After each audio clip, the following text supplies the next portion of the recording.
welcome to another Canny Conversations podcast. I'm so excited today. We've arranged this special podcast over the weekend. A colleague of ours, we've been sort of texting him, messaging him, WhatsApping him over the weekend to try and get this opportunity, and I'm so absolutely delighted. Normally we say, well, you know, we've arranged a podcast and it's taken us 3 months or 6 months, but I think this has been probably the quickest one. So the fastest one in town. Yes, absolutely. So firstly, can I just say thank you so much. Really, thank you so much, Kirsty, for coming on board. It's our honour, it's our delight to have you here. You are in the limelight for many reasons in terms of you're making all the noise and you're making all the right noises. So thank you so much. Well, I'm glad to hear that. Thanks, Saf. Lovely to be with you. Kirsty, what's going on in your world at the moment? Wow, yes. What isn't going on in my world at the moment? Well, look, as you're probably referring to there, today actually represents day one of me in my new role. I say my new role, I'm still the CEO of City & Guilds. I'm very proud to be the CEO of City & Guilds, but of course it's City & Guilds in our new world, under our new parent company and ownership of PeopleCert. And that's been, yes, thank you very much indeed, and congratulations to everybody who've been involved, not least PeopleCert themselves, for seeing the opportunity to come and partner with City & Guilds at such an important time. It's big news, isn't it? Yeah, it's big news because I think it represents actually a moment in time for what's happening in skills more broadly, not just in the UK but globally, and how we have to be out there market making if we're really going to address the seismic needs that we know our employers have and individuals have as they undertake their lifelong learning, career changes, and employers have their many changing needs given the short shelf life of skills these days. Absolutely. Then the opportunity for City & Guilds to take everything it does so well and combine that with everything that's done so well with PeopleCert just gives us a fantastic new platform to take us forward for the next 150 years. Absolutely. So I'm super excited to be sat here on day one. Thank you, Kirsty. And as you said, it is day one, and it's our honour to have you here. I think we must be the first organisation, first podcast to have you here, so it's an extra blessing for us, so thank you. Kirsty, you've been in the role for nearly going on to 6 years. You started off back in January 2020 in terms of interim, and then really were placed in March 20. Correct me if I'm No, you're spot on. March. 5 days after 5 days before the lockdown. That was a wow. That was a wow. That was my induction. and I've read couple of your articles and interviews regarding that whole experience and so forth. So talk to us about the 5 and a bit years, the 6 years, and that journey as the CEO. Obviously, you've been in with the organisation for many years, managing director before, but just the CEO role and what's happened in the last 5 and a bit years. Well, absolutely, and I look like any leader who was around at the point that lockdown happened and COVID happened. That was a phenomenal, extraordinary time in terms of testing everybody's mettle, wasn't it, in terms of how we had to respond.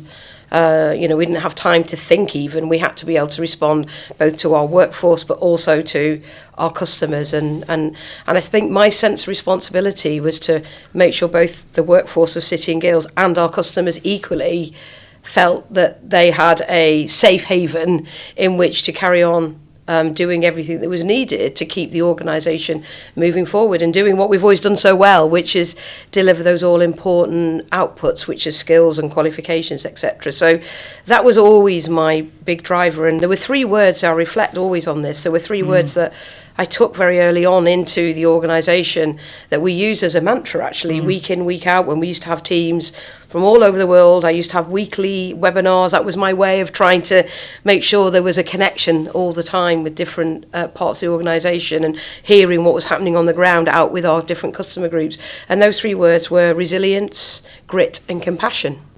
And I really felt those 3 words served us well. And there's a difference between being resilient and having grit, and having that compassion aspect meant that we could take care of ourselves, each other, and also our customers. And it did become a bit of a mantra for the organisation. And it's been lovely, actually, because as we've come out from COVID, as many organisations will have experienced the same, we're never going to be quite the same as we were before it. We recognise that as we're going through it, which is in part why we've ended up making today's announcement around the fact that the the deal with PeopleCert is now actually happened, and I'm very pleased about that, because I started to future shock, if I can call that, as a term I often use, which is to be sort of 1 year ahead from where we might be in the moment, and really future shock and say, well, hold on a minute, what is really happening here? What is going on in the market? Where and how do I need to think about the long-term investment required to keep City and Guilds doing what it does so well? And really, that was the start of the journey we went on to then think about our new investment thesis, which is what led us to where we are today. Okay, fantastic. Thank you for sharing that, Kirsty. I mean, obviously, you've talked about the acquisition, and we will delve a little bit more into that. But you've also been on the acquisition trail as well as the helm of obviously the head honcho at City and Guilds. So you've also acquired other organisations and businesses. So talk to us a little bit about that strategy that you have. Yeah, no, look, I mean, we've acquired businesses actually, even before I was the CEO. My predecessor had already gone down a route of acquiring businesses as well, and part of that was to look at ways in which we could have different adjacent markets where we could actually extend our footprint, so that we could continue being obviously available to operate in the market we're most familiar with, that sort of government-funded qualifications market. But as we know, that's inevitably going through considerable trade change, and has done for the last 10 plus years, with less and less funding available, and yet more and more market to go at. We felt there were other ways in which we could serve different customer needs. So the sort of foray into training and training delivery became an important part of one of the markets that we acquired into. And today I'm very proud that we have a City and Guilds training business, which is very different to our City and Guilds awarding, assessment and skills credentialing business. And that very much is about, delivering training to those organisations, to those apprentices that we very much can qualify as well through different organisations. So it's been a journey that almost takes us back to our future, because not many people know this, but City and Guilds, when it was founded back at the start of the Second Industrial Revolution, was actually the precursor for the very well and renowned organisation known as Imperial College. So Imperial College span out of a traditional City and Guilds institute, which was around, I think it was coal mining and minerals, I think was the name of the institute at the time. So I suppose we've always had a footprint in training delivery, and along the way that kind of got a little bit reduced, and then we started back into that market in the last decade, and that's been a very interesting market to be in, and it really helps you to really understand what it's like at the grassroots end of delivering, as well as obviously supporting qualifications and skills credentialing in the way that we always have done. Yeah, I mean, City and Guilds as an organisation, as a brand, is a very strong brand. I mean, people associate that with training, with awarding organisations, but it's been going for 150 years. Yeah. It's got a massive heritage in terms of that, and that's what we've predominantly been sold on, the fact that, a rock steady brand, been going for 150 years, well known, trusted, and it's got the sort of gold status in terms of awarding organisations.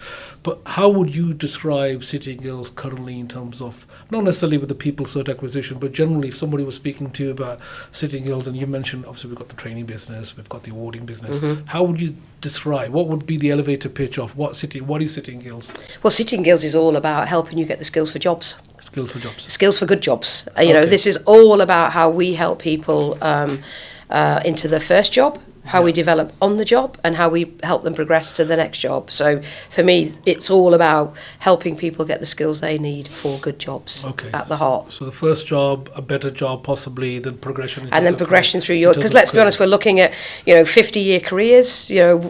People will be changing careers, or at least transitioning between different industries or sectors, maybe 8, 9, 10 times. So as I said earlier on, the shelf life for skills is getting so much shorter now. Something we might have done, or somebody might have done a qualification back in the 70s or 80s and lasted maybe 30 years. That's no longer the case. You're lucky now if a shelf life for a skill might last you 3 years, if you're really, really lucky. So the need to continually look at how you manage your own career and those career transitions means that there's always going to be a need for skills competence to have really good valid assessment and quality underpinning it, which is exactly where we come in. And as you rightly said then, Saf, what I'm always proud about is when people literally say to me, and they put their hand on their heart and go, I've got my City and Guilds, and they still do that today, and they'll still be doing that tomorrow, and I hope very much in another 100 years as well. Absolutely. Kirsty, you've been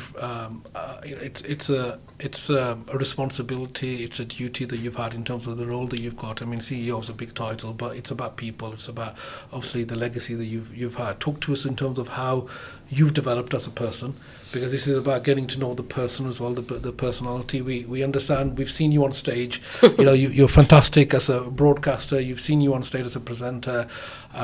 We've seen some of your thought leadership pieces. But how have you evolved? If you don't mind, not at all. Sharing that with us. No, it's a great question actually, because we do evolve, don't we? I mean, look, I think the biggest thing that I've learned as I've continued through my career and had the fantastic opportunities that I've had, some of them because people have spotted something in me and given me that opportunity. I'll often say that, talent is everywhere, but opportunity is not. And I think that's such an important aspect to always remember. And, I've been fortunate that people have spotted things in me along my sort of now 35 plus year career journey, but I've always had an innate passion about helping others do better. There's something about career and education and skills that's always inspired me. I come from a family, a line of teachers and head teachers, and my father was an incredibly passionate educationalist, and I suppose some of those conversations around the dinner table over the years must have seeped into me in some shape or form, although I knew I never wanted to be a teacher. Isn't that funny? I knew I didn't want to go down that route,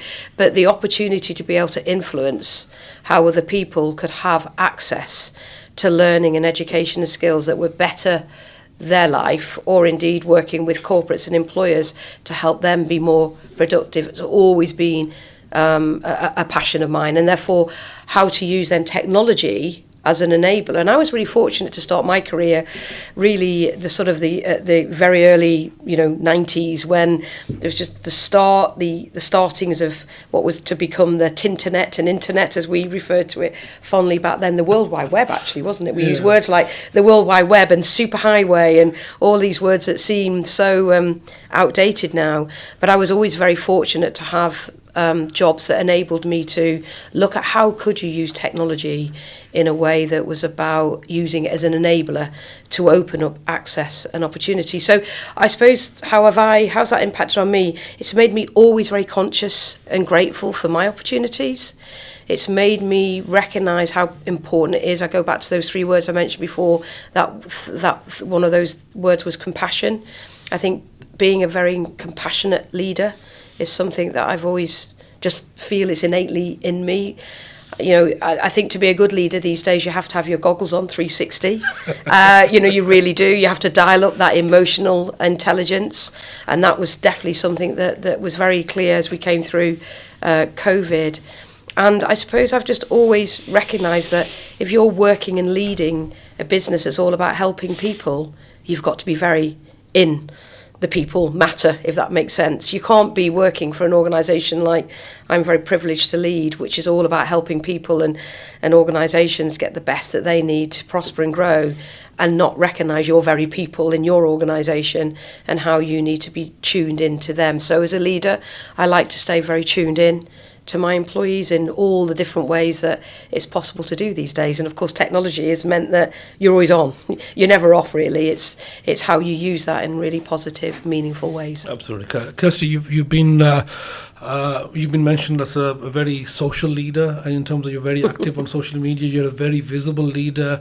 There's not many CEOs of big organizations that are presenting on stage and actually engaging with people, talking to audience. So talk to me about that aspect of it in terms of being very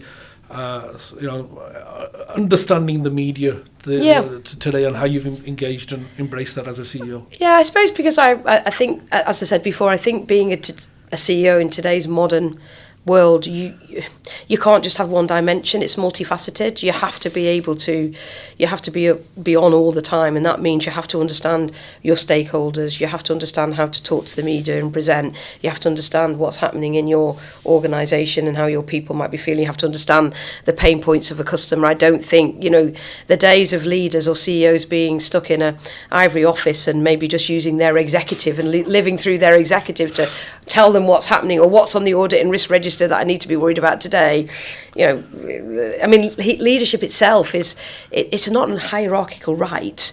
You know, I believe leadership, everybody's a leader. It's just the roles in which you get to be able to experience that, and then how you're able to move on based on that experience, the level of applicability and competence you use that leadership level at. But I do think in a role like mine, in an environment or sector that we operate in, such as skills, and as I often talk about, skills changing people's lives, if I can't talk about that with the passion I genuinely feel and get that across in some meaningful way, then I don't think I would be as effective as a leader or as a CEO as I should be. So I just see it as one of the multifaceted aspects of the privileged role I have, which is to champion skills and to be a champion for it, and to be a champion of people who also work so hard for it. And look, let's be honest, as you know, let's be honest, Saf, there are so many brilliant people out there in the sector, not least the great work that you do and other channels do, that do amazing things to promote inclusion and diversity and recognise the multifaceted nature of our skills system. And it's a very fragmented skills system, let's be honest. That fragmentation isn't easy to navigate around. So if people like myself, and there are many brilliant people who do this extremely well as well, if we can be out there promoting that through whatever media we can use, and open up the horizons for other leaders to come through, as well as I say, being a voice for skills to help people out there understand the benefit that they can get by investing in skills, then that can only be a great thing. Absolutely. I mean, one of the things that Sitting Hills is very well known for is its social mobility angle, its foundation, its partnerships, its collaboration, and alongside that, it's thought leadership pieces, the amount of investment that you do in terms of publications and the reports, and you sharing that with everybody. I think that's something which is fairly unique as well in terms of Sitting Hills. So talk to us a little bit about those aspects as well, if you can, please. Yeah, no, I think again, it goes back to this whole idea of being a voice for skills. Of course, as you gather, I'm not exactly an introvert, so being extroverted probably helps, but of course I don't do it on my own. There are a whole host of other great colleagues that I get to work with, including people out in the sector. I mean, as you'll realise and have read it yourself, Saf, through many of our reports, they're never just done just through a Sitting Hills lens. I've always felt it's really important that we bring the broader sector in. So whether we're doing a very specific sector report like we did recently on construction, or we're doing something much more broadly like the one we did last year around productivity, we will always bring other voices and other experts in, and I think that's really, really important. I mean, and one of the things that I'm always very conscious about doing as a leader is bringing what I call the outside in, so that you've always got an outside voice and an outside perspective coming into your own organisation. But I think I like to see that we do that through our reports as well, and that way we can be as fulsome and as inclusive as we can possibly be on any topic. We're not a lobbying organisation, of course we're not, and even less so today in our new world, but we'll not stop campaigning for skills, and being a voice for skills and being that champion will always, for me, be an inextricable part of leading through this sector. Yeah, absolutely. I mean, the report library itself, if anybody hasn't had the opportunity to look at that, I think it's definitely worthwhile doing that. A lot of social impact reports, a lot of research. It's all in one place, a lot of leadership stuff. I mean, things like Neurodiversity Index Report 2025, the skills of global currency. Very proud of those. Just the depth of the research, it's really fantastic. I downloaded quite a few reports and uploaded them onto my sort of AI tool to try and help me out and sort of use that. It has. Great. Suddenly I've become a thought leader as well. Well, there you go. Well, actually, in some respects, that is true. That is. So, I often say in I don't know, 10 years' time, will any of us be needed at conferences? We'll just plonk our avatar there, and AI will do it all for us. But you mentioned the social impact report. I'm pleased to say we've got another one coming out at some point in the next couple of months, and again, that will build on last year's, and there's some phenomenal results coming through there. That's a great way of giving back as well, in terms of the work that you guys are doing and Sitting Hills have been known for, particularly in terms of leading from the front. And again, the reports just are fantastic reading in terms of that. So Kirstie, I want to try and get back to the PeopleCert deal, because I think people are interested, and some people have probably raised their eyebrows in terms of what's going on, the legacy of the organisation, who is PeopleCert, what's the reasoning behind that, and again, with love and kindness, talk to us about the rationale, if you don't mind. No, I absolutely don't mind at all, and very grateful to have the opportunity, Saf, so thank you. Well, look, PeopleCert in their own right are a giant in their own right in terms of what they do globally in their different markets, and therefore the opportunity to join them and take advantage in that sort of way you can once you're acquired by an organisation that's bringing new capability, as well as us bringing our capability into them, was just such a phenomenal opportunity. And what I think now is a market where we're all market making, let's be honest. We can't just sit and wait for governments to make decisions about our futures or about the market that is out there. I mean, skills as a global market is growing at a phenomenal rate.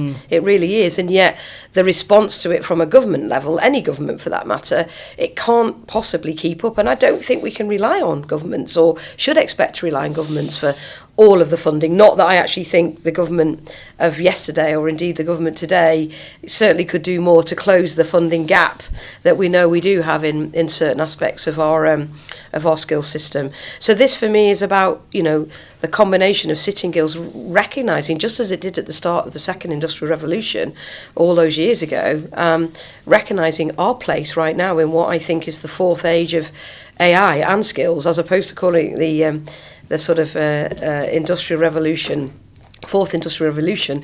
I think it's the fourth industrial revolution, and the sub-theme is skills and AI, because they're the two things that are most going to help rocket fuel what is needed for years to come.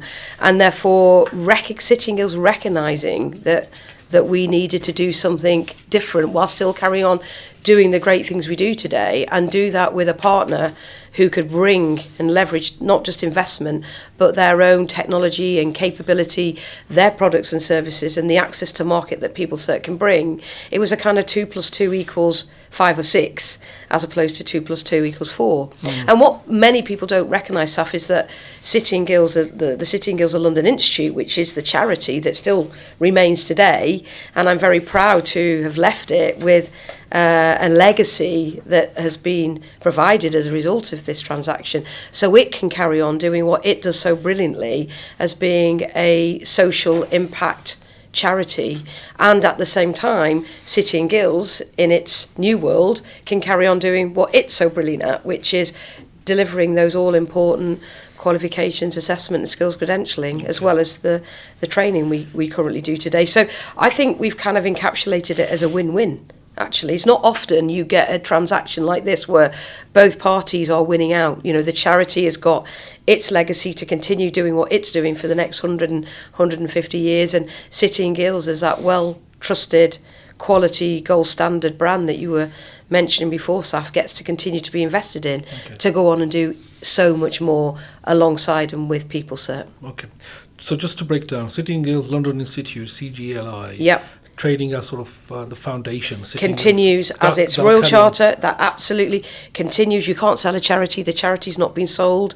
That continues as is. The fellowships there. The fellowships carry on in there. The council carries on. The very esteemed Princess Royal Training Awards, that carries on. In fact, the 2020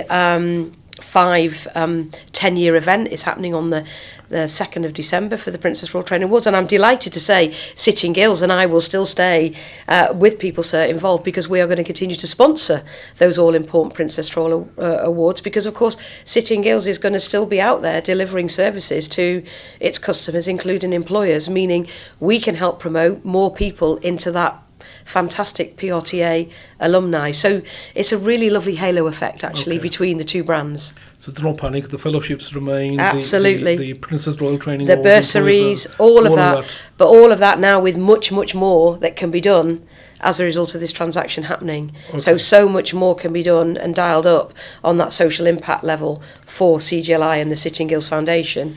And then, as I said, Sittingill's continuing with PeopleCert can scale up. Sittingill's Training Limited, is that? It's Sittingill's Limited, yes, but we won't. It's still Sittingill's. It's the same brand, that lovely lion you all recognise. Yeah. That is all remains the same. Okay. and PeopleCert in terms of their sort of agreement or their understanding in terms of Sitting Gills and the level of authority and control that you have, will that more or less remain the same? Well, look, I think PeopleCert recognise that what they've got is a great operating business in Sitting Gills, and we very much see it as an independent business inside the PeopleCert group and family, but with complementarity to PeopleCert. So I will still run it as the CEO. There will be its own, a board, as there should be. We will continue with the appropriate governance, as you would expect, including the governance associated with a very strongly defined, regulated organisation that we are.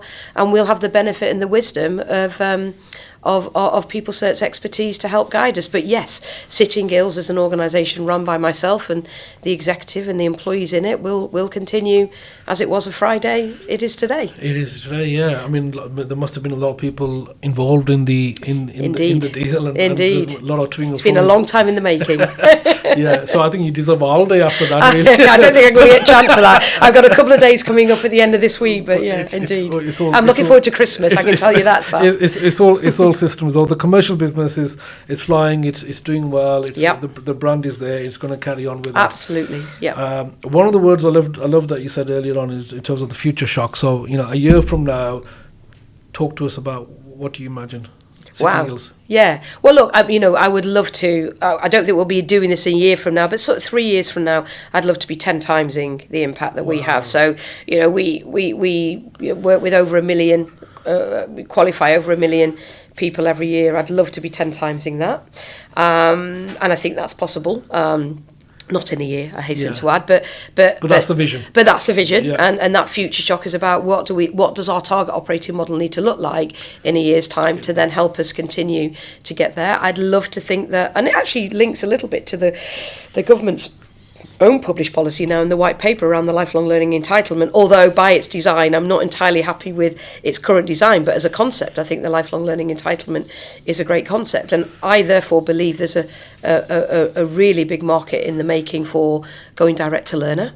Yeah. So that's going to be something that, again, will be part of what we will do as Sitting Gills with PeopleCert. Yeah. The opportunity also to take some of the fantastic products and services that PeopleCert already offer out to their customers around project management, those sort of durable skills that lots of employers are looking for that are embedded in a lot of the PeopleCert products. We can then bring into the Sitting Gills range of products and services as well. So I think there's lots of opportunities. If anything, it's about getting the right focus. There's so much that in the sweetie shop. We just need to be careful that we don't get too carried away and we really focus in on the things that are going to turn the dial and that are going to matter most to our customer base. Because at the end of the day, look, I'm a great believer in your experience. The experience you give your customers isn't necessarily always what you do for them, it's how you make them feel. And therefore improving and constantly improving and evolving our customer experience is going to be one of our number one priorities. Okay, fantastic. So in terms of global reach, I mean, Sitting Gills has worked internationally, globally. Indeed. PeopleCert is probably much more bigger in terms of the global outlook and so forth. So this 10x number that we're talking about in terms of the vision that you're driving for, how much is that outside the UK in your sort of vision? Yeah, no, I think the international growth is significant. There's no doubt about it. I don't think I'd be talking about 10x if we weren't. I might be talking about 3x or there's still a lot of growth in the UK market. We shouldn't underestimate that. If you just look at the private pay employer market for training, there's still an awful lot to go at, not least servicing the existing government policy. So I don't want to anyway imply there isn't plenty of growth to deliver in the UK. There really isn't. You're not writing UK off. No, I'm not at all. In fact, that still remains our number one area to invest, and so lots and lots of opportunities there. And but I think if we want to really grow to that kind of 10 times, then I think we need to look at that global market. And look, let's be honest, skills is one of those commodities that is highly portable, highly stackable. We know we're living in a global market marketplace where, yes, we want to keep talent in the different countries, and every government wants its own strategy for keeping talent.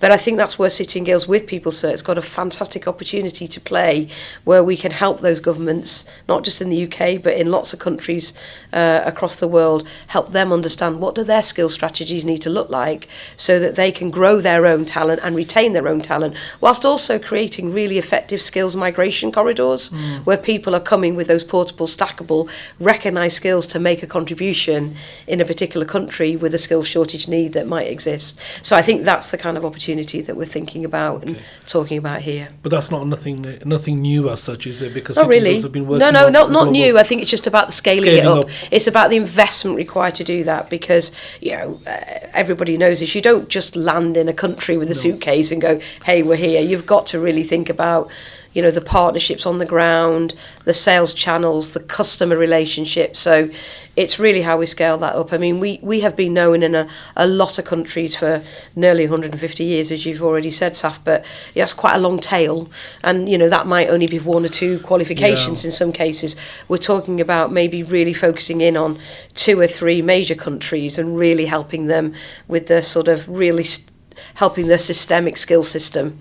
In the way that City and Guilds, I believe, at the start of that second industrial revolution, really began the TVET system that is so well respected and operates today now all across the Commonwealth and other parts of the world. And we really want to, we own that space, and we want to carry on with PeopleCert growing into that space. So, it's the technical vocational education training, countries like Pakistan, India, and all the rest of it. Indeed, Saudi Arabia, all of those, the Gulf states and so forth, absolutely. and whatever. And I think you've had some visits from those countries too. We have indeed. We've got some memorandum of understandings I'm very proud of. MOUs and agreements and so forth. So those were in place before this PeopleCert. Yes. It's how we now turbocharge that with that PeopleCert. So it's really accelerating and, and, as you said, scaling up in terms of that.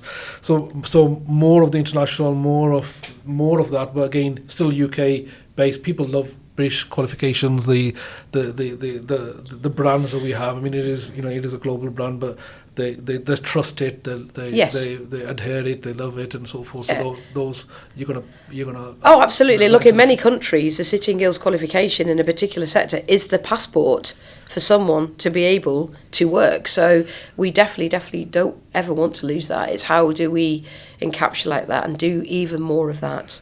And grow it, Okay. So for those people that may not know PeopleCert, and maybe it's a new name, they'll probably will recognise the qualifications and their programs like Prince 2 and all of those sort of programs. Yes, indeed. And so forth. So it is fairly well known. It may be the PeopleCert, the holding company may not be that familiar, but the actual organisation is rock solid. It's a global player. It's on the international stage, and it's very known for its professional qualifications as well. So no, it is, and look, it's grown phenomenally in the last 20 years. And Byron Nicolades, the founder and the CEO, has done doing an absolutely phenomenal job, and is himself incredibly passionate about the power of skills to transform lives. And Byron and I have talked at length over the last few months as we've got 2 organisations have got to know each other about how excited we both are that we've got this opportunity to build on what not only City and Guilds has been doing, but he's been doing and growing over the last 25 years. And of course, not many people will know this, but quite coincidentally, and it is coincidentally, back in 2015, PeopleCert actually acquired the English language qualifications that City and Guilds at the time decided that the market we weren't going to be in anymore. And Byron and PeopleCert took those qualifications and then did phenomenal work with them to really grow them and have them now recognised. And, they're up there in the top sort of 3 well-known English language certifications required to help people get the English language they require to pursue their careers or access universities or whatever it might be. And of course, they're already a very well-known player in the UK government, because they also work with the UK Home Office as well. Yes, absolutely. Kirsty, most acquisitions or mergers and acquisitions don't fail because of strategy. They fail predominantly because of culture or culture of organisations. Yes. So obviously you've had probably a lot of conversations about culture, about various things and how we do things here and so forth. So talk to us a little bit about how is that going to work for yourselves in terms of, will it affect the culture? No, look, you can imagine, Safas, we were working through this the last few weeks with our own employees at City & Guilds because we engage with them, as you would expect me to, given everything I was saying before about how important I think as a leader it is to engage with your people, and they've been phenomenal actually. Look, I guess because I've been talking to the organisation since COVID about the need to continually look at how we invest and how we grow the organisation, in many respects that aspect wasn't a surprise to our employees, our workforce. They recognised themselves that we needed to probably not, what's that saying, what got you there what got you here won't get you there. Yeah. And I think everybody was mature to recognise that we needed to do something different. I'm very grateful to City & Guilds employees for thinking like that. But I mean, in many respects, what is so lovely about the cultural aspects is, you probably wouldn't necessarily know this, but one of the mottos at the end of a City & Guilds sign-off is "Believe you can." You might have seen that when you see our sign-offs. Well, it just so happens that the motto of PeopleCert is "Dream it, do it," which is amazing. I mean, that's completely their doing, and "Believe you can" is completely our doing. So straight away you can sort of see that alignment. And then actually when you line up our 4 values and you line them up to the values that PeopleCert have got, although they may not be the identical words, in terms of what PeopleCert stand for and what we stand for, they align beautifully. And I think when both organisations are in the very purposeful, impactful, passionate space of applying skills to help people change their lives and transform workplaces through skills, then I think your culture is already by and large pretty well aligned. It's more just ways of working that will be different, and it's being able to understand and respect the different ways of working and acknowledge that, and then find ways to work through so that you can get the best from each other. Yes, absolutely. Kirsty, when we were talking off camera, I said to yourself the fact that in the last few months we've had a fair amount of political sort of conversations. Indeed, and so we forth, have. and you've engaged in that sort of at the front end. You've gone all to all the political party conferences and so forth, and you've actively engaged from one conference to another and so forth. So talk to us about what's going on in the world of the politicians and those sort of conversations. If you're able to share. Yeah, well, that's a big question. I'm not sure I can really get inside the heads of the politicians or the ministers, and not sure I probably should for that matter. But look, there's a lot going on, and there's been a lot of policy reform even before the new government came in. We were sort of still dealing with some of that policy reform, and the new government come in, and they clearly want to make their mark. And what I would say about this new government that I am very pleased is that the word skills, and now the word vocational actually, which was, let's be honest, treated a little bit as a second-rate word under the previous government. The fact that word has come now firmly onto the agenda with these new V levels, vocational, which we might not entirely understand what that's going to mean. The fact that this government recognises the importance of skills and vocational education alongside apprenticeships as well.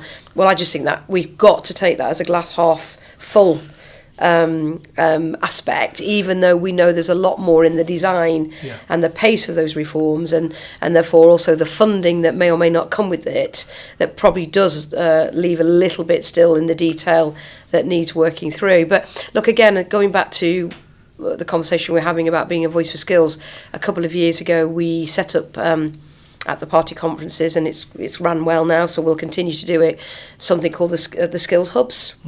And that's where we bring in, again, not just our own voice, but a variety of voices from across the sector, and we're able to have a conversation at the party conferences. So I was at the Labour one earlier on this year, well, just in September, and we had some amazing sessions, not just with City & Guilds, but we had a great session with the Minister, Baroness Jackie Smith, talking about skills in particular in relation to the construction sector and those all-important targets that Labour have set, and how is that going to actually come about given all the challenges with that sector. But all the partners involved in the Skills Hub had lots of different conversations with different MPs, local mayors, different ministers, which meant that skills is very much on the map at those party conferences. And again, I'm very proud that City & Guilds has been a leading voice to get those to happen, and I think it's certainly something we'll continue to do.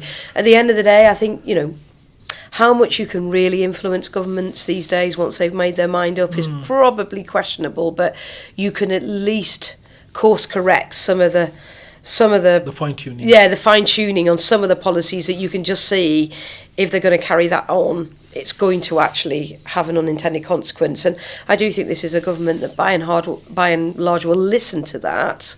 Whether or not they'll act on it, I think that yet remains to be seen. But they certainly seem to be listening so far in the main to some of the things that we and other sector leaders are saying about the need for the skills policy reform we're seeing today. And my biggest concern, and I understand that pace is needed, is the velocity and pace at which this reform is happening, because this is a government that's been in power over a year now. Too much, do you think? Too much, too fast? I think it's about the pace in which it needs to be done. The government wants it doing fast. I understand why, because it wants to do as much as it can in this first term to ensure a successful next term. I think, though, we just got to be careful of some of those unintended consequences of getting it wrong by doing it too quickly and not thinking about the design. I mean, I mentioned the lifelong learning entitlements earlier. Look, I think they're a brilliant concept. I really do. But to restrict them for only to be used within HE and FE, I think is a design fault. For me, the lifelong learning entitlement should be the engine room to drive a lifelong learning culture where we get individuals, we get state, and we get employers to all pay in, because everybody over time can recognise that by making that investment in yourself, by an employer making that investment in themselves and you, and the government making the investment at the appropriate point, we'll get a far bigger bang for our buck. And I think it will start to really help engender a culture of lifelong learning, which we so badly need in this country. So, yes, there's still a lot more work to be done, I feel. Okay. Kirsty, you've been one of the strongest advocates for apprenticeships, per se, in the UK, and obviously they've evolved.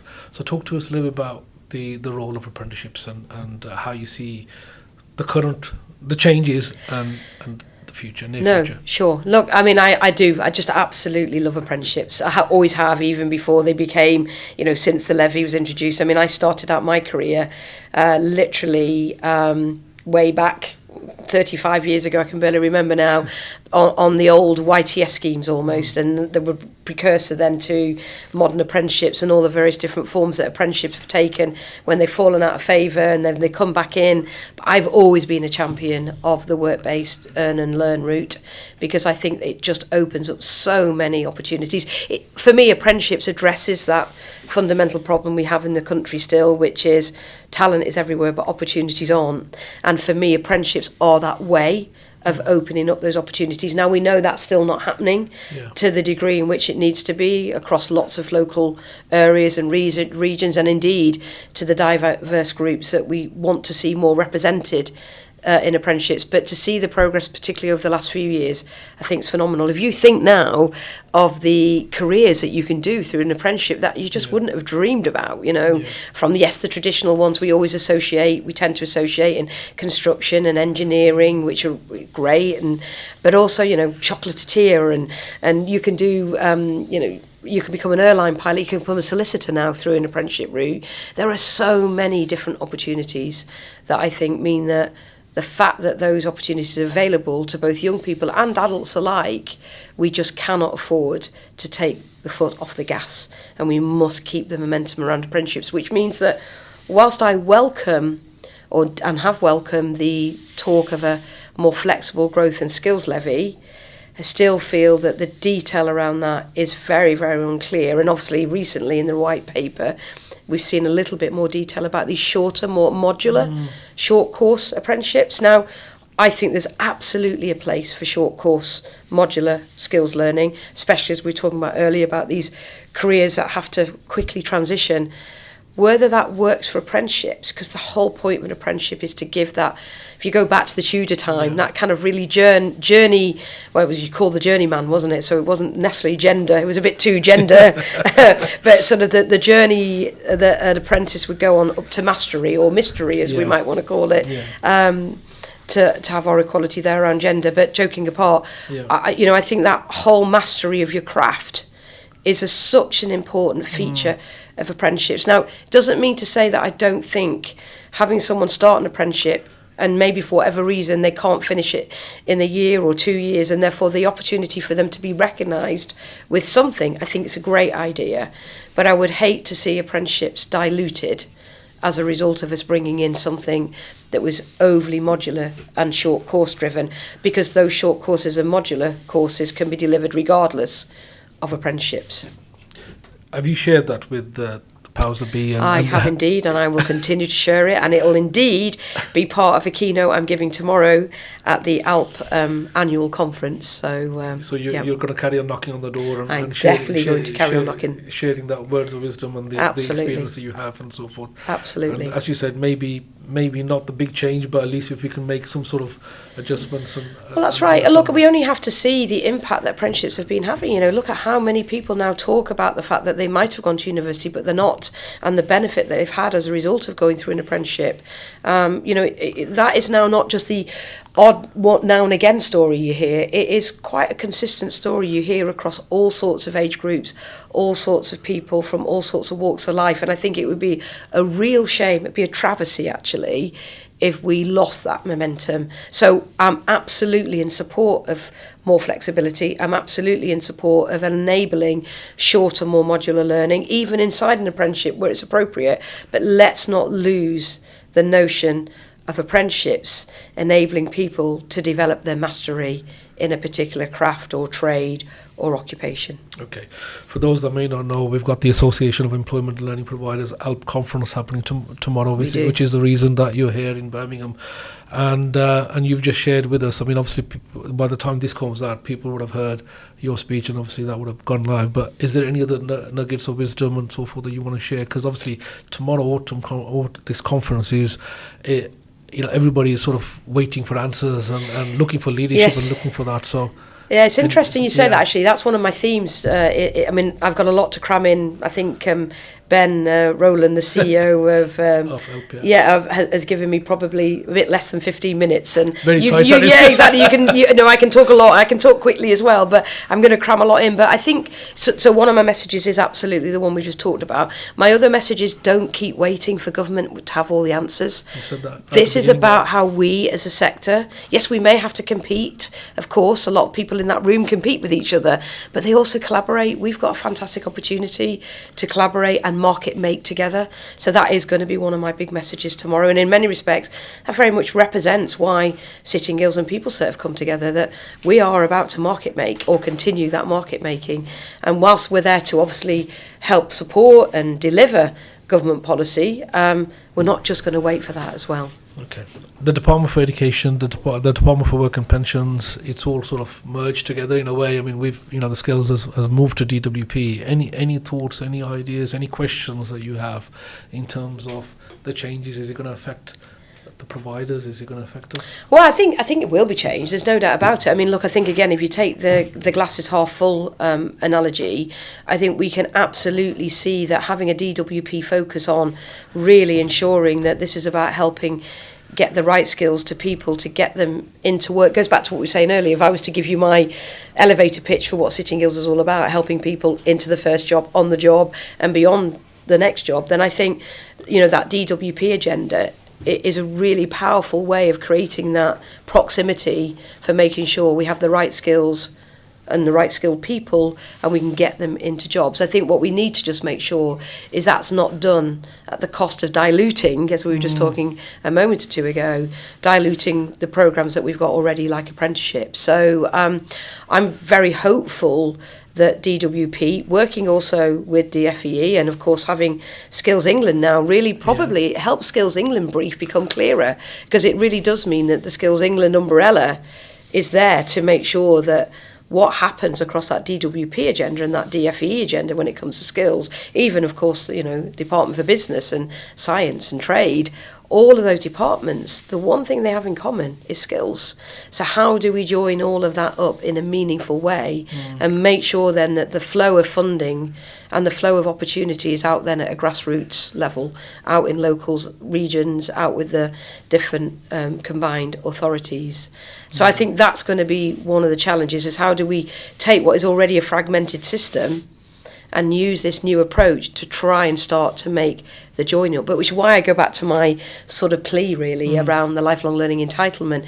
If only that could be used as one of the core system enablers for change to create that lifelong learning culture, then you can imagine how that lifelong learning entitlement could work for DWP, it could work for DFEE, it could work also for the Department of Science and Trade as being one of the levers that is used to help employers, individuals and government all co-invest in a learning system. So I would love to see that vision happen in certainly my lifetime, or what's left of my career, hopefully still some years to go, around where I can contribute to skills. But I think there's a lot of imagining to be done to enable that to happen. Okay. In terms of these conversations that you're having, and you'll obviously be sharing with the audience tomorrow, and you'll be sharing with the sector, and obviously you're very close to the influences within this sector and so forth. So, how do we get that? How do we convey that message? Because you've spoken to Jackie Smith previously, and there's been a whole change that's happened and so forth. So, yes, the language has changed, as you said. Now we're using vocational, we're using skills. It's within that. How can City and Guilds have a bigger role here? Well, I think it's the role we can have with, as I said, tomorrow, the rest of the sector as collaborators to actually show the government what good looks like, measure the impact. Look, we are always in this country what we measure. We don't always measure the right things. And I think one of the things that we can get better at as a sector, rather than each individual organisation doing their own version of it, although we all will, of course, is showing the government how we can measure impact well. And the more we can show them how a sort of a more collaborative approach to measuring that impact and doing things in a certain way will get to the outcomes they want to, I think that's probably a better way of having impact with the likes of Jackie and obviously now Pat McFadden and DWP, because they want to see impact. Of course they do, but they want to see the return on the pound. So we need to, I think, get much better as a sort of coordinated collective voice and demonstrate that quality of impact that we can deliver, yes, individually as an organisations, but also much more as a collective skills sector. Okay. And then I think we can do even more influencing. Okay. Kirsty, you said earlier on about the skill system being fragmented. UK productivity is still lagging. I think we can. I think dropped back, didn't it, last week? Yeah, yes, it did. Neat numbers are rising. Yep. System seems like it's failing. You've said it's a bit fragmented. What's going right and what's going wrong in your eyes in terms of UK PLC and the whole sort of skills agenda and pipeline? Really, really big question. Oh goodness. Well, let's deal with. Well, I think what's going right is at least now the right language is now being used. I think this is a government, and I think we've got lots of employers who do want to help join up the system. So I think that is a positive move forward. As I said before, this is a government that's probably in a hurry because it needs to be, and therefore we just need to make sure that we don't create some unintended consequences as a result of it. I do think we've got a system where we do need employers to recognise they do have a bigger role to play in the skills system, and that at the end of the day, they are the beneficiaries of the very people who come out of our education system. And I know that employers can get very frustrated when the people coming out of the education system don't necessarily have the skills that they think they should have, and that's obviously an ongoing conversation, you might say. But there's a lot that employers do and should do to invest in the skills of their employees, even at a young age. And I think there are a lot of employers that are doing that. I come across some phenomenal examples of large employers and even smaller and medium-sized employers who do great work at a local level, really engaging young people in the community and creating opportunities for work experience and placements. But I do think ultimately, like it or not, the skills system needs more investment. It needs more hard cash in it. And that has to come from the government, but it won't just come from the government and Treasury. It also has to come from employers too. And I think there's a hard truth reality about that I think everybody needs to accept. And then I think we've got a chance of then starting to join up the fragmentation we see in the system. Okay. Kirsty, you touched on V levels. You touched on some of the reforms and so forth. Just summarise again what do you think is right or good maybe the areas for improvement, or what could be better? Well, look, I think it's great, as I said, that we're using whether the word V, the letter V, but but I think the fact that V for vocational, I think that is really, really good news.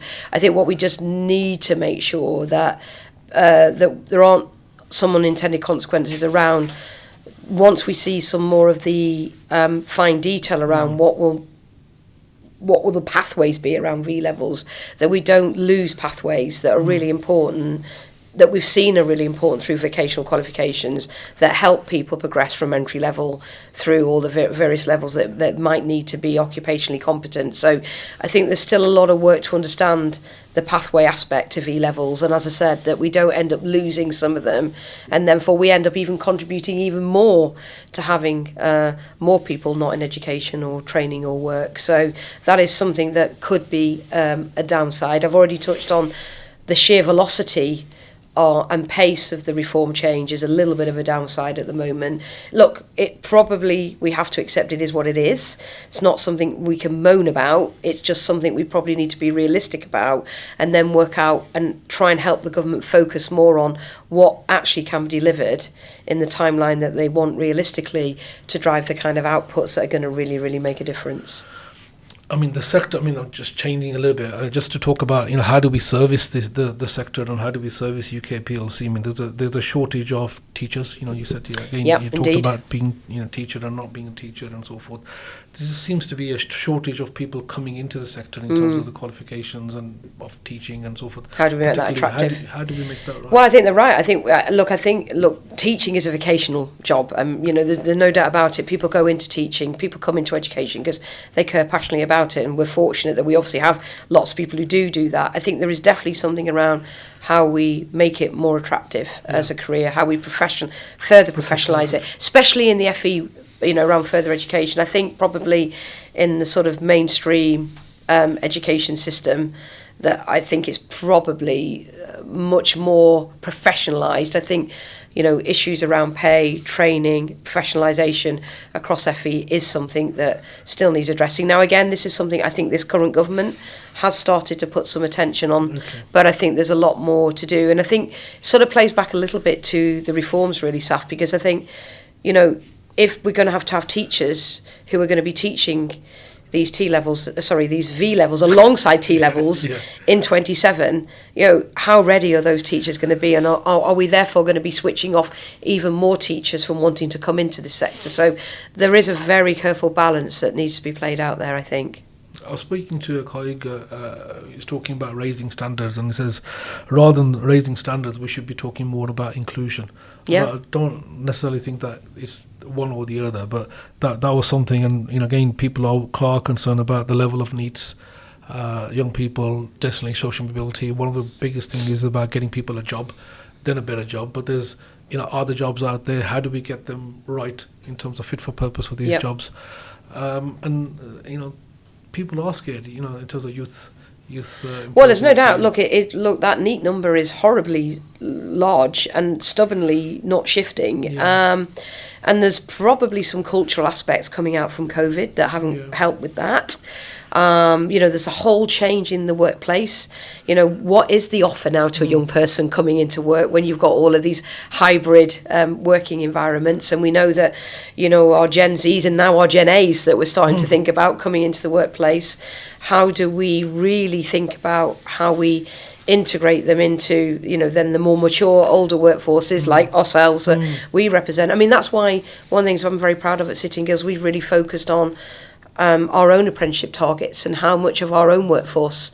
So I originally set the target as 10%, and then we had to look at it realistically, and I'm pleased to say that we then reset it to 5% for now, and we very much hit that, and we're going to keep going on that upward trajectory. So how do organisations walk their own talk in terms of that representation? But there's a lot more work we need to do on that, and I feel like a bit of a broken record. I feel like I keep coming back to lifelong learning entitlement, but I think if that could be designed really well, that would form part of the answer, because the more we can show young people the direct correlation between, if you allow yourself to be invested in and ultimately invest in yourself, on your own career journey, look at what you can do, look at where you can go, look at what you can achieve. But we do need to be able to sort of sell that a little bit more to young people. I almost feel, actually, I'm being honest with you, Saf, we need a kind of national campaign, actually, around how we help young people recognise how important it is to get skills, to be employable. So I often talk about the need for lifelong learning to be lifelong employable. So there's a direct correlation between lifelong learning and having lifelong employability. And I think the more we can help our young people understand that and then get out into those grassroots regions, and there's so much great work going on now at a regional level to create those opportunities at that grassroots level, then hopefully bit by bit we can start to address that very stubbornly high lack of opportunity for young people. Because we've got to. Look, this is a crisis. We've absolutely got to. And you talked about there are the jobs out there. I mean, this is the oxymoron in a way. There are jobs out there without people, and yet we've got people without jobs. So how do we put that right, I think, is something that as a whole sector we've got to work on, and certainly something that City and Guilds will continue to pursue. The rationale for the lifelong learning they keep talking about is sort of giving the learner the driving seat, effectively, the choice, and allowing them to accumulate qualifications over a period credits of time, and all the rest of it. Yep. Is it complicated, do you think, or what would be the reform or the change? Well, look, I think you can make it as complicated as you want, and I think that's the problem. Or you can make it relatively simple, and you can, obviously, I'm going to oversimplify it now. I mean, at the moment, the way it's being designed around a set number of credits and that are linked to hours, that link to then institutions being recognised, and those institutions being either HE or FE. And look, it's great that it's widened out to include FE as well, but I'm talking about a much more open market where you've actually got quality assured providers in a network. And let's be honest, one of the things that we're enriched with today that we haven't been in the past whenever we've tried these sorts of loans, or even going back a couple of decades ago to the concept of individual learning accounts. Again, at the time, great concept. They failed because they were badly implemented, and actually we didn't have the technology we've got today. We didn't have the data we've got today. All of that can be actually managed incredibly well and quite sophisticated. So we can really track people and track their accounts and track what is going in from the government, what's going in from them, and what's going in from employers. And therefore I think it could be a far more simpler system that put the driving seat with the individual. Yeah, with the ILA, sorry to Kirstie. I mean, there's a lot of malpractice and a lot of case stories about how exactly. It's managed. Yeah. Hopefully that's not going to be the case. No, not at all, and I don't think it needs to be, and I don't think it will be, because I think, look, I think that was a particular moment in a particular time. I think, time moves on, things change. That's where data, AI, systems and technology is a great friend to us. But the danger is we don't want to make it too complicated, and we want to make it as easy as possible for individuals and employers to recognise by valuing the pound they put into their learning, they are going to see a return. And imagine the impact that could have on Treasury and the Treasury purse by getting that right. So that's why I think at the moment, it's a lost win, but it could become a real win-win. Okay, thank you. I mean, we spoke about milestones, and obviously, when you started your role as a CEO, you had the COVID, and that was a milestone in your life. Obviously, you remember that way. and again, the phrases that you said: resilience, grit, and compassion. A milestone now in terms of today, City and Guilds changing as an organisation, and that milestone. But there's another milestone, personal milestone in your journey, which was the recognition of the from Her Majesty in terms of your MBE, and that was for e-learning as well of focal things. So talk to us about, obviously that's a very proud. It was. No, you often, yes, yes, it was actually. I'm trying to think back. 2011, I think it was. It was a very proud moment. Look, those moments are always a proud moment. They're often a proud moment for the people who love you, aren't they? And then they are for you. You often find that the people around you are proudest for you, and that's always lovely to create that moment. But there are lots of people who get amazing accolades for amazing work that they do, and I'm delighted that yes, I was recognised for something I was doing at that moment in time to help the work that I was fortunate enough to represent. But there are many other ways that I like my work to be recognised as well in more simpler ways as well as things like that. Kirsty, that's one of the reasons why we were sort of insisting with Paddy to meet you today, because we've got our awards on Friday. Okay. So the Multicultural Apprenticeship. Indeed, yes, and I'm sorry I can't be there, unfortunately. You can't be there. I'm glad that we'll continue to support them. I think they're brilliant, by the way. I really, really do. But unfortunately, I just cannot be there this time. Of course. Thank you so much for that. Thank you so much for your support with the Multicultural Apprenticeship and Skills Alliance as well. You're doing a lot of work on social mobility. You've supported us as an organisation, and I appreciate the sort of encouragement and the support that you give us. So in terms of recognising and recognition, we wanted to recognise yourself for a particular award. It's not the Lifetime Achievement Award, as you said earlier on. You've got a lot to give, but a lot more to give. You've got your 3 year. I'm still breathing. you've got your 3 year plan, and obviously you've got your 10-year plan as well, and so forth. So you've got there's people in the organisation that need you there. We all need you, and we need you in terms of the sector. But this is a special award. It's called the Outstanding Contribution to Apprenticeship Award. Oh wow! And we were on Friday. We've got a bit of a speech here that we were going to do. So it's our pleasure to actually share. Oh, amazing! With you today. Oh, so wow. if I can pass that over to your good self. Oh my goodness! And if you allow me, I'm just going to read from here what we're going to say on Friday. So this award recognises a leader whose influence has fundamentally shaped the apprenticeship landscape in the UK, someone who has spent decades advocating for accessible, high-quality education for everyone, regardless of their age, background or circumstance. This individual has played a central role in reforming and modernising apprenticeship frameworks, ensuring they remain relevant to employers while still serving learners. They have consistently championed lifelong learning, driving innovation across qualifications, skills development and assessment. Under their guidance, national initiatives have reached hundreds of thousands of learners, helping individuals upskill, reskill and thrive in an ever-changing world of work. Their belief that skills change life isn't just a slogan, it's something they have lived and proven throughout their career. For over 3 decades, their leadership has inspired transformation across education, business and government, shaping the very foundation of how we value skills in the country. So it gives me great pride to announce the recipient of the overall contribution to Apprenticeship Award, Kirstie Donnelly MBE. Congratulations. Wow. Thank you so much. Well, my goodness, that completely floored me, actually. I'm often not lost for words, but wow, that was such a beautiful award. Well, I'm really, really sorry I cannot be there on Thursday now, even more so, but that is amazing, actually. And of course, the fact it's also sponsored by Pearson. I love that. That's great. Thank you, Pearson. Fantastic. Yeah, that's amazing. No, but no, I mean, and joking apart, isn't it great? That's what I was saying before about how we all need to collaborate. And well, thank you so much. I really am delighted. You've been a tireless advocate for vocational learning and inclusion throughout your career.